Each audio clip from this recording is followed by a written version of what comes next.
안녕하세요, 모델 한현민입니다. 반갑습니다.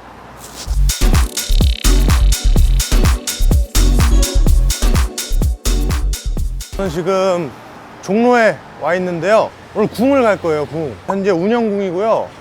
제가 예전에 대한외국인이라는 퀴즈 프로그램을 하면서 예전에 운영궁 퀴즈가 나왔었어요. 근데 그때 이제 운영궁에 대해서 궁금하기도 했고 직접 파헤쳐보기 위해서 운영궁 앞으로 왔습니다. 네, 오늘 운영궁을 직접 관람하러 가겠습니다. 안녕하세요. 안녕하세요. 반갑습니다.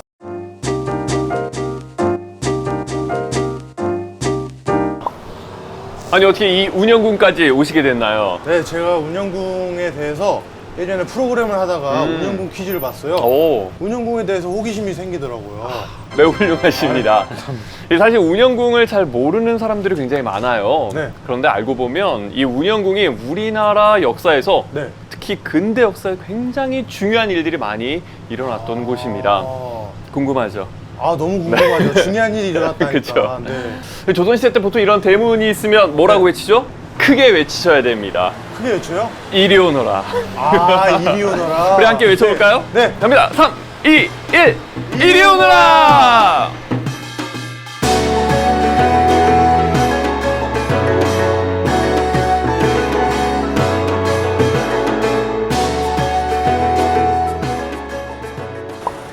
여기 되게 좋지 않습니까? 되게 평온하네요. 그렇죠. 네. 이 운영궁 혹시 누가 살았는지 알고 계세요? 운영궁이요? 보통 그래요? 궁이라고 한다면 왕이 살지 않나요? 왕이 산다고 생각하는데 네. 아닙니다. 왕이 안 살았어요? 네. 이 보통 궁궐과 궁은 네. 좀 달라요. 궁궐은 왕이 살면서 정치를 하고 왕의 가족들이 같이 기거하는 곳이라면 네. 이 궁은 왕이 되기 전에 살았던 곳 혹은 이제 왕과 관련된 사람들을 제사 지내는 곳 이런 것을 이제 궁이라고 부릅니다. 왕이 되기 전에 살았으면은 신분이 뭔 거예요? 신분은 대군 혹은 군 이제 군. 불려지게 되죠. 혹시 지금 서울에 궁궐이 몇 개 있는지 아세요? 서울에요? 네네. 덕수궁, 덕수궁, 창경궁. 창경궁 맞아요. 덕수궁, 창경궁, 그다음에 경복궁. 경복궁. 예, 경복궁이 있고요. 그다음에 창덕궁, 경희궁이라고 그쪽에 경희궁 알죠. 있습니다. 네. 네, 그래서 서울에 지금 현재 5개의 궁궐이 네. 있고요. 이 궁궐 말고 궁이라고 불리는 곳, 대표적으로 철종 임금이 왕이 되기 전에 살았던 곳 용흥궁이라고 있고요. 그 다음에 순조의 어머니를 모시는 사당, 네. 이 바로 경우궁이 가장 대표적인 궁이라고 볼 수 있겠습니다. 그리고 여기 운영궁. 바로 운영궁. 네. 고종이 왕이 되기 전까지 살았던 곳. 고종이 사셨던 거예요? 네네네. 그래서 고종이 왕이 되기 전까지 살았고 아버지였던 흥성대원군, 그리고 어머니였던 여흥 부대부인 민씨가 집 주인이 되겠습니다. 우와. 그리고 왕의 아빠는 누구일까요? 왕의 아빠요? 왕의 아빠의 직업. 보통 아빠가 왕이지 않아요? 그렇죠. 네. 보통 왕의 아빠는 왕이었었어요. 네. 근데 고종은 왕이었지만 네. 고종의 아빠였던 흥성대원군은 왕이 아니었습니다. 그랬을 때 호칭은 왕의 아버지인데 왕을 하지 않았던 사람은 바로 대원군이라는 호칭을 받아요. 그래서 흥성대원군이요? 원래는 흥성군이었는데 네. 고종이 왕이 되면서 흥선대원군이 된 것이죠. 왜 아빠가 왕을 안 했어요? 원래는 왕의 아들이 왕을 해야 되는데 네. 아들이 없는 거예요. 그러다 보니까 왕족 중에 가장 왕을 할 사람을 데려오다 보니까 네. 그 사람의 아버지는 왕이 아닌 경우가 있는 거죠. 우와. 그래서 보통 조선의 역사에 보면 네. 선조의 아버지도 왕이 아니었어요. 철종의 아버지도 왕이 아니었죠. 그래서 그 두 분들도 대원군이라는 칭호를 받았는데 네. 근데 그분들은 이미 세상을 떠나신 뒤에 받았고 네. 흥선대원군은 살아있을 때 받은 처음이자 마지막 대원군이라고 보시면 되겠습니다. 네. 여기 운영궁의 위치를 보면 저쪽에 경복궁과 이쪽에 네. 있는 창덕궁 사이에 있어요. 그 사이에서 흥성대원군이 여기 살면서 정치적인 간섭을 이렇게 했을 거라는 이 네. 추측이 이제 지리적으로도 가능하게 됩니다. 그래서 여기 건물들 남아있는 걸 좀 보면 네. 이 안쪽에 이제 노안당, 노락당, 1호당 크게 이 3개의 건물이 남아있고요 지금. 네. 이런 관리하는 사람, 이 사는 이제 수직사라는 곳이 있고요. 그러면 여기 약간 경비 사무실 이런 그렇죠. 느낌이죠? 딱 그거죠. 그다음에 저쪽에 이제 유물 전시실도 이제 현재는 남아 있습니다. 옛날에는 굉장히 컸어요. 네. 한 1만 평 정도 됐다고 하는데 지금은 좀 이렇게 많이 축소가 돼가지고 네. 약 한 2,000평 정도? 고풍스러운 건물 하나 보여요. 저게 뭐예요? 네, 저걸 보통 양관이라고 얘기를 하는데 네. 드라마 도깨비 아시나요? 아, 알죠, 도깨비. 도깨비가 바로 저기서 아. 촬영을 한 곳인데 저것도 원래는 운영국에 속한 건물이었습니다. 근데 보통은 다들 약간 좀 한옥 느낌인데 저기만 좀 네, 현대스러워요. 저건 좀 나중에 지어져서 좀 현대식으로 지었는데 덕성여대 쪽으로 이제 넘어가 버린 그런 건물이 되겠습니다. 자, 그러면 우리가 방금 얘기했던 노안당, 노락당, 이루당 이렇게 네. 이제 순서대로 한번 가보시죠. 아, 좋아요. 네, 이동하시죠. 자, 여기가 바로 노안당입니다. 이 노안당이라는 뜻, 노년이 편안했으면 좋겠다. 자, 이 노안당 저기 써 있는 거 보이시죠? 네. 저 글씨 되게 잘 쓴 것 같지 않아요? 대원군의 스승이었던 당대 최고의 명필 추사 김정희의 글씨를 모아서 네. 만든 이제 현판이 바로 노안당 되겠습니다. 자, 여기 노안당은 네. 여기 운영궁에 있어서 사랑채에 해당이 됩니다. 사랑채 들어보셨나요? 사랑채 교과서에서 많이 봤어요. 자, 흥성대원군은 고종의 아버지예요. 그럼 왕의 아빠면은 네. 굉장히 좀 힘이 있을 것 같잖아요? 네. 근데 왕의 아버지뿐만 아니라 그 당시 왕이었던 고종이 굉장히 어렸습니다. 왕이 즉위했을 때 나이가 몇 살이었을까요? 몇 살이었어요? 오늘날 초등학생과 비슷한 12살이었어요. 초등학교 5학년이네요. 그쵸. 네. 그래서 뭐 어떻게 정치를 하겠어요? 그쵸, 모르죠. 네. 그래서 아버지였던 흥성대원군이 거의 네. 대부분의 일을 결정을 했습니다. 아. 그러다 보니까 흥성대원군 보려고 여기 줄을 쫙 서 있었겠죠. 그럼 8년간은 흥성대원군이 짱이었겠네요. 8년간, 딱 20살이 될 때까지여야 되는데 네. 욕심이 좀 있으셨어요. 아, 그래가지고 한 번 맛보면 놓을 수 그렇죠. 없죠. 그래서 고종이 22살 될 때까지 놓지 않았습니다. 10년을 했네요. 약 10년 정도 이제 통치를 하셨고요. 네. 그러다 보니까 수많은 손님들을 요 사랑채인 노안당에서 맞이했고 네. 여기서 오갔던 이야기들이 그 당시 정책으로 많이 결정이 되던 그런 굉장히 중요한 일이 이루어지는 곳이 바로 이 노안당이 되겠습니다. 그러면 흥성대원군은 어떤 정책을 펼쳤어요? 궁금하죠? 네.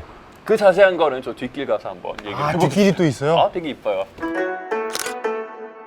자, 이 흥성대원군은 네. 여러 가지 정책들을 펼치는데 흥성대원군 하면 딱 떠오르는 거 뭐가 있으세요? 흥성대원군 하면 그래도 당연히 쇄국 정책이지 않을까요? 그렇죠. 쇄국 정책. 네. 공부 잘하셨네요. 아, 이 쇄국이라는 것은 네. 나라의 문을 닫았다라는 뜻이에요. 사실 엄밀히 얘기하면 네. 우리나라는 나라의 문을 닫지 않고 육지로 청나라랑 계속 교육을 하고 있었습니다. 그래서 쇄국이라는 말보다는 이제 뭐 해금 정책, 네. 이 바다로 나가는 것을 다 금지했다. 네. 뭐 이런 식으로 표현을 하기도 해요. 오. 그래서 왜 신미양요, 병인양요 전부 네. 다 이 쇄국 정책 이거의 일환이라고 보시면 되겠고요. 음. 그 외에도 뭐 불탄 경복궁을 다시 지었다든가 네. 아니면은 이제 호포제도라고 해가지고 네. 이 세금제도를 또 개혁해서 양반들도 너도 같은 국민이니까 세금 내. 뭐 이런 식으로 여러 원래 가지. 양반은 세금을 안 냈어요? 양반은 거의 세금을 내지 않았어요. 와. 특히 군포 같은 경우에는 네. 내지 않았었죠. 완전 날로 먹었네요. 네, 맞습니다. 또 대표적인 건 서원철폐. 그래서 양반들이 굉장히 중요시 여겨던 서원을 47개소 빼고 다 없애버렸죠. 서원이 뭐예요? 서원은 공부하는 곳, 양반들끼리 아. 모여서 그리고 제사 지내는 곳. 자, 이제 노락당으로 한번 가볼까요? 자, 이곳이 바로 노락당입니다. 여긴 되게 크네요. 네, 여기 조금 이렇게 넓은 공간이 있죠. 저기 노락당 써 있는 거 보이시죠? 네네. 아까 그 노안당 글씨랑 좀 비슷하게 생기지 않았나요? 네, 맞아요. 네, 맞아요. 아까 노안당은 김정인 선생님의 글자를 모았다면 네. 요 글자는 김정인 선생님의 제자인 네. 신헌이라는 사람의 글씨가 되겠습니다. 신헌이라는 사람은 누구냐면 네. 우리나라가 일본과 처음 이렇게 근대적 조약을 맺어요. 네. 어떤 강화도 조약이라고 하는데 그거 우리나라 대표가 바로 신헌이라는 사람이었습니다. 이거 진짜 네. 크다. 이거 족구해도 되겠네요. 한번 나중에 끝나고 하면 안 됩니다. 자, 요 안쪽 한번 둘러보시겠어요? 자, 이곳은 노락당인데요. 네. 원래 운영궁에서 안채에 해당하는 곳이었습니다. 아까 사랑채 여기 얘기했었죠. 노안당. 여기 이제 원래 안채였는데 네. 나중에 고종의 부인이 되는 네. 명성황후가 왕비 수업을 받고 결혼식을 올린 그래서 여기가 안채가 아니라 이제 별채가 되어버린 노락당이 되겠습니다. 근데 결혼식은 보통 궁궐에서 하지 않아요? 그렇죠. 보통 왕의 결혼식은 궁궐에서 이루어지는데 네. 특이하게 고종의 결혼식은 이곳 운영궁에서 했어요. 네. 그래서 그것을 기념해서 매년 9월 달에 네. 이곳에서 고종과 명성황후의 결혼식인 그 가례식 재현 행사가 열리고 있습니다. 근데 여기서 하면 그림이 되게 이쁘겠네요. 요즘 이쁘죠. 시대에 하면은 네. 약간 빈티지스럽잖아요. 사실 명성황후는 누가 이 추천을 했느냐? 네. 이 흥성대원군의 부인이었던 부대 부인 민 씨가 추천을 했어요. 와이프로요? 자기 며느리감이죠. 네, 며느리요? 며느리감으로 명성황후 괜찮아요 이렇게 추천을 했는데 그 이유는 명성황후가 아버지 어머니가 다 안 계세요. 일찍이 부모님을 여의시고 그다음에 형제 자매들도 없어요. 따로 정치 세력을 형성하지 않을 것이다 라는 그런 생각이 있어서 흥성대원군도 네. 허락을 한 거죠. 머리를 쓴 거네요. 그렇죠. 그래서 원래대로라면 궁궐에서 결혼식을 했어야 되는데 네. 특이하게 운영궁에서 왕비 수업을 받고 결혼식을 한 것은 아마도 흥성대원군 생각에는 너희들은 여기서 내 말을 들어야 된다 라는 거에 무언의 압박이 있지 않았을까. 네. 그 당시 많은 사람들이 이거에 대해서 굉장히 이상하게 생각하고 반대를 했을 거거든요. 그럼에도 불구하고 흥성대원군은 자신의 의지를 관철시킨 것이죠. 그럼 좀 궁금한 게 옛날에는 그럼 신혼여행도 갔어요? 신혼여행 안 가죠. 그냥 결혼하면 그냥 끝이에요? 보통은 결혼할 때 신부 집에서 결혼한 다음에 신랑 집으로 옵니다. 그래서 이거를 시집 간다 이런 식으로 많이 표현을 그래서 하거든요. 시집 간다. 네. 그런데 특이하게 이 고종과 명성황후의 결혼은 네. 남편 집에서 한 거죠. 원래 이제 부인 집에서 해야 되는데 네. 그것도 이제 사회 통념상 맞지 않았었던 그 당시 봤을 때 특이했던 결혼식이라고 볼 수 있습니다. 그러면 이 별채가 이제 외부 사람들이 못 들어오는 곳이겠네요. 그렇죠. 이제 고종이라든가 이렇게 오면 여기서 이제 잠자리를 자거나 이렇게 생활을 했던 곳이라고 보시면 되겠습니다.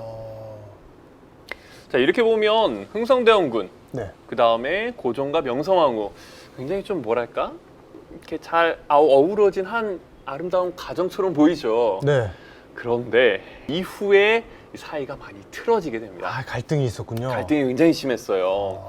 특히 아들이었던 고종과는 하늘 아래 왕은 한 명. 네, 아버지가 권력을 놓지 않으려고 하니까 이제 고종과의 대립이 좀 있었고, 명성황후는 며느리감으로 뽑았던 이유가 권력이랑 연줄이 없다라고 했잖아요. 좀 조용할 줄 알았는데. 그렇죠. 그런데 세상에 고종과 한편이 돼가지고 흥성대원군 세력을 몰아내고 네. 자신의 이제 친인척이라고 할 수 있는 민씨 세력들로 이제 그 자리를 대체하기 시작을 하는 거예요. 그래서 명성황후가 이제 정치적 세력을 쫙 형성해 나가면서 안 할 것 같던 사람이 이렇게 했네요. 그러면서 이제 흥성대원군과 대척점에 서게 되는 것이죠. 네. 그러다가 1881년 네. 흥성대원군의 서자였던 이재선이라는 사람이 네. 결국 영모죄에 휘말려가지고 사형당하게 되거든요. 영목제가 뭐예요? 영모.